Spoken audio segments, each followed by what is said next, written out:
দিনের কর্মসূচিতে প্রবেশ করছি। প্রথমেই প্রশ্ন জিজ্ঞাসা এবং উত্তর মাননীয় প্রধানমন্ত্রী কর্তৃক উত্তরদানের জন্য প্রশ্ন। প্রথম প্রশ্ন উত্থাপন করার জন্য মোসাম্মদ তাহসিনা রুশদি সিলেট 2-কে প্রশ্ন করার জন্য আহ্বান জানাচ্ছি। বিসমিল্লাহির রহমানির রহিম। মাননীয় স্পিকার, আপনাকে ধন্যবাদ। আমি আমার তারকা চিহ্নিত প্রশ্ন 1, মাননীয় প্রধানমন্ত্রী অনুগ্রহ করিয়া বলিবেন কি সরকারের নির্বাচনী ইশতেহারে ঘোষিত বিভিন্ন কার্যক্রমসমূহের কি অগ্রগতি সাধিত হইয়াছে? আমি মহান সংসদে উত্থাপন করলাম। ধন্যবাদ মাননীয় সদস্য। মাননীয় প্রধানমন্ত্রী, প্রশ্নটি উত্তর অনেক দীর্ঘ, এটিকে পঠিত বলে গণ্য করতে পারি। আপনি কি পড়তে চান না এটা পঠিত বলে গণ্য হোক? বিসমিল্লাহির রহমানির রহিম। মাননীয় স্পিকার, আসসালামু আলাইকুম।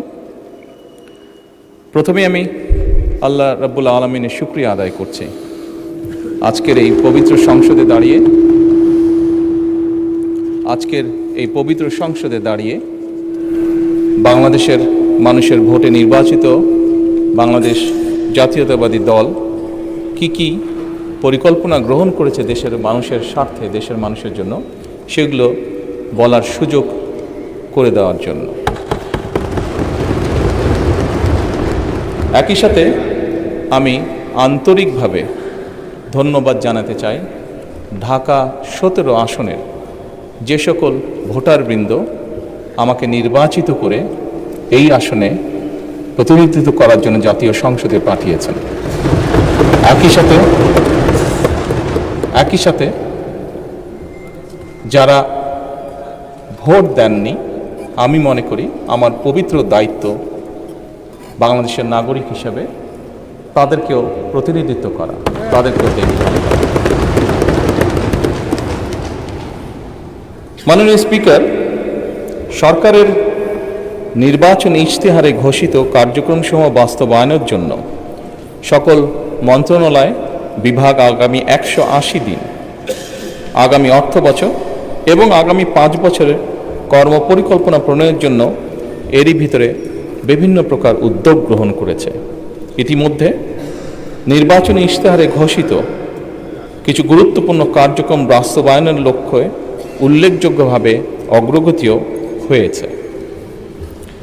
প্রান্তিক ও নিম্ন আয়ের পরিবারগুলোকে, যেখানে বাংলাদেশের অধিকাংশ পরিবারই প্রান্তিক বা নিম্ন আয়ের পরিবারের সদস্য, এই পরিবারগুলোকে প্রাথমিক পর্যায়ে 13টি জেলায় প্রায় 37,814টি নারী প্রধান পরিবারকে ফ্যামিলি কার্ড প্রদান কার্যক্রম শুরু হয়েছে।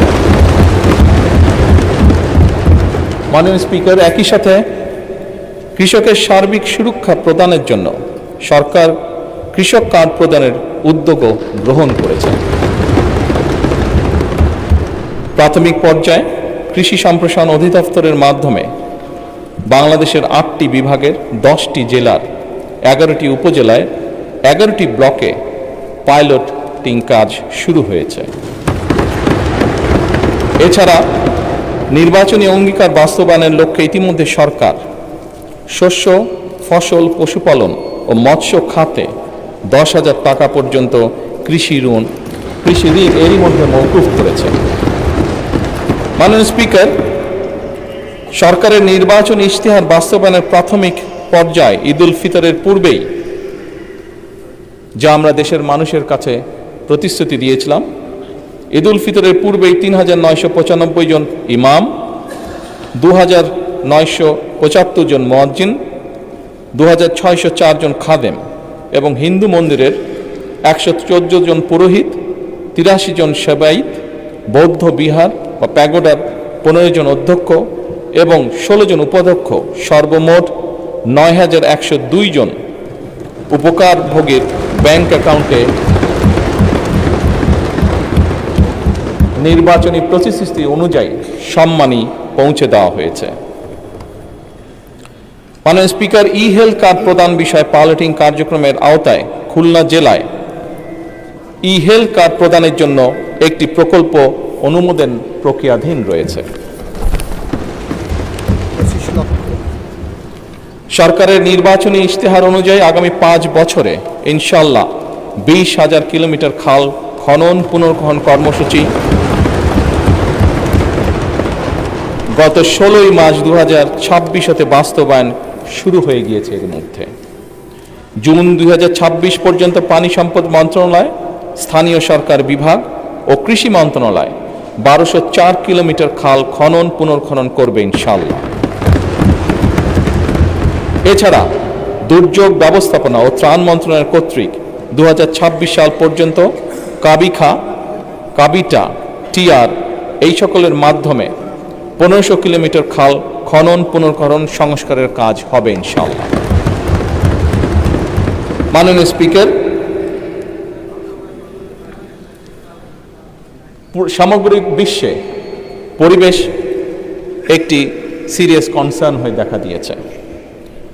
আমরা ইনশাল্লাহ 5 বছরে 25 কোটি বৃক্ষরোপণ ও সবুজ কর্মসংস্থান সৃষ্টির লক্ষ্যে বনায়ন সৃজনের জন্য ইতিমধ্যে 1,50,00,000 বিভিন্ন প্রজাতির চারা উৎপাদন করা হয়েছে।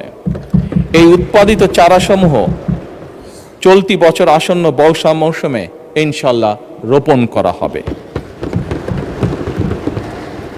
মাননীয় স্পিকার, দেশের শিশু সন্তানদেরকে সহযোগিতা করার জন্য, তাদের পাশে দাঁড়ানোর জন্য আমাদের একটি নির্বাচনী প্রতিশ্রুতি ছিল এবং তারই অংশ হিসেবে এই বছরই সরকারি প্রাথমিক বিদ্যালয় ইনশাল্লাহ 2 লক্ষ শিশুর মাঝে বর্তমান সরকার বিনামূল্যে স্কুল ড্রেস বিতরণের পরিকল্পনা বাস্তবায়ন করবে ইনশাল্লাহ। কারিগরি ও ভাষা দক্ষতা উন্নয়নে আগামী 180 দিনের মধ্যে কারিগরি শিক্ষা প্রতিষ্ঠানে 9,000 শিক্ষককে ট্যাব প্রদান করা হবে ইনশাল্লাহ। 3,832টি মাল্টিমিডিয়া ক্লাসরুম স্থাপন করা হবে। একই সাথে 172 জন শিক্ষার্থীকে ইটালিয়ান ও জাপানিজ ভাষা শিক্ষা প্রদান করা হবে। মাননীয় স্পিকার, একই সাথে 418টি কারিগরি ও মাদ্রাসা শিক্ষা প্রতিষ্ঠানে জুন 2026-এর মধ্যে ফ্রি ওয়াইফাই চালুর উদ্যোগ গ্রহণ করা হয়েছে। একই সাথে মাননীয় স্পিকার, বাংলাদেশে ঢাকা শহর সহ বিভিন্ন গুরুত্বপূর্ণ জায়গাগুলোতে পাবলিক প্লেস যেগুলোকে আমরা কনসিডার করি, এরকম অনেকগুলো জায়গাতে এর মধ্যেই ঢাকা কমলাপুর স্টেশন, ঢাকা বিমানবন্দর সহ এরকম গুরুত্বপূর্ণ জায়গাগুলোতে এরই মধ্যে ফ্রি ওয়াইফাই স্থাপন করা হয়েছে। মাননীয় স্পিকার, আপনি নিজেও একজন খেলোয়াড় ছিলেন, বাংলাদেশের অন্যতম ফেমাস খেলোয়াড় ছিলেন, ফুটবল প্লেয়ার ছিলেন। সারা দেশের শহর এবং গ্রাম অঞ্চলে খেলার মাঠ নির্ধারণ ও অবকাঠামো উন্নয়নে কর্মকৌশল নির্ধারণের জন্য কেন্দ্রীয় পর্যায়ে এরই ভিতরে কমিটি গঠন করা হয়েছে। হাইটেক সফটওয়্যার পার্ক ও আইসিটি সেন্টারসমূহ কার্যকরভাবে পরিচালনার জন্য এবং বাংলাদেশে আমাদের ইয়াং জেনারেশন যারা বিভিন্ন আইটিতে কাজ করে থাকে, তারা যাতে তাদের আর্থিক বা যেই অর্থ তারা সঞ্চয় করে থাকে, এটি যাতে স্বাচ্ছন্দ্যে তারা এই দেশে নিয়ে আসতে পারে, সেই জন্য পেপ্যালের কার্যক্রম আরম্ভ করার কার্যকর উদ্যোগ এরই মধ্যে গ্রহণ করা হয়েছে এবং এর জন্য একটি কমিটিও গঠন করা হয়েছে। মাননীয় স্পিকার, নির্বাচনী ইশতেহারকে প্রাধান্য দিয়ে বেতন কাঠামো আদায় জাতীয় ক্রীড়াবিদদের জন্য, যা আপনি নিজেও আমি বিশ্বাস করি অ্যাপ্রিসিয়েট করবেন মাননীয় স্পিকার, এরই ভিতরে ক্রীড়া ভাতা চালু করা হয়েছে। প্রাথমিক পর্যায়ে 500 জন ক্রীড়াবিদকে এই ভাতার আওতায় আনার পরিকল্পনা নেওয়া হয়েছে, যার মধ্যে মাননীয় স্পিকার এরই ভিতরে 129 জন আন্তর্জাতিক বিষয়ে সাফল্য অর্জনকারী ক্রীড়াবিদকে এরই ভিতরে ভাতা প্রদান করা হয়েছে।